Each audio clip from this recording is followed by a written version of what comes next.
عمرك سألت نفسك ليه بتتضايق جدا من النقد حتى لو بسيط؟ ليه ممكن تفضل تثبت نفسك طول الوقت، أو تدخل علاقات غلط، أو تشتغل فوق طاقتك، أو تنهار لو حد تجاهلك، وفي نفس الوقت تكون مقتنع إن كل ده مجرد ظروف أو شخصيتك كده؟ لكن الحقيقة أحيانا اللي بيحرك قرارات كبيرة جدا في حياتنا مش احتياج واضح، لكن نقص خفي احنا اصلا مش شايفينه. في الحلقة دي هنتكلم ايه هو النقص الخفي، وازاي بيتكون، وازاي ممكن يكون سايق حياتك من غير ما تحس. طب يعني ايه النقص الخفي؟ النقص الخفي مش معناه انك شخص ناقص، هو شعور داخلي ان انا مش كفاية، بس الشعور ده بيبقى مستخبي تحت طبقات من الانجازات، العلاقات والقوة، او حتى هزار. زي مثلا شخص ناجح جدا لكن اي نقد بسيط يهزه جدا. ليه؟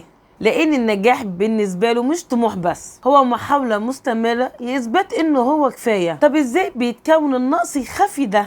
اول حاجة حب مشروط في الطفولة. لو الحب كان مرتبط بإنجاز، زي مثلا لو جبت درجات عالية أنا أحبك، لو كنت مؤدب أنا أرضى عنك، الطفل بيتعلم إن قيمتي مرتبطة بأدائي، ويكبر وهو بيجري طول الوقت.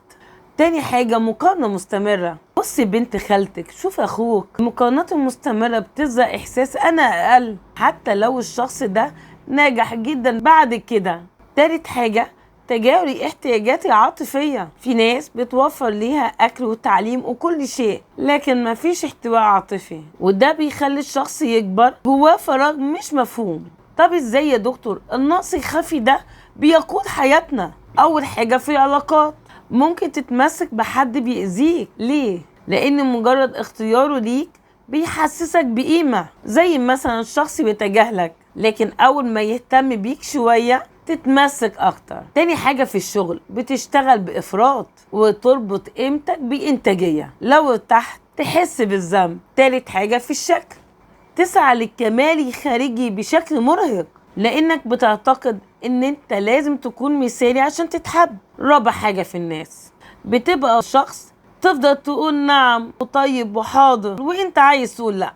اخطر جزء بقى انك ممكن تفتكر انك طموح وفي وطيب ومثالي، لكنك في الحقيقة بتحاول تهرب من شعور داخلي مؤلم. طب يا دكتور ازاي اعرف اني عندي نقص خفي؟ عدوا معايا. اول حاجة النقد بيهزك جدا، تاني حاجة الرفض بيدمرك، تالت حاجة محتاج اثبات دايم انك كفاية، رابع حاجة صعب ترتاح، خامس حاجة بتختار علاقات بتستنزفك، سادس حاجة بتربط قيمتك بنظرة الناس.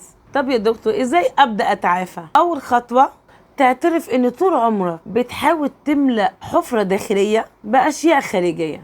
تاني خطوة اسأل نفسك انا بحاول اثبت ايه ومين. تالت خطوة اتعلم تبني قيمة داخلية مستقرة ليك. فالخلاصة أحيانا المشكلة مش في أهدافك لكن في الجرح اللي بيحركك ليها، وأول لحظة وعي هي أول لحظة تحرر. أو بس كده كان معاكم دكتورة أمل دانيال، دكتوراه في الصحة النفسية. لو عجبكم الفيديو اعملوا لايك واعملوا اشتراك، ولو استفدت منه شاركوه مع أصحابكم. سلام.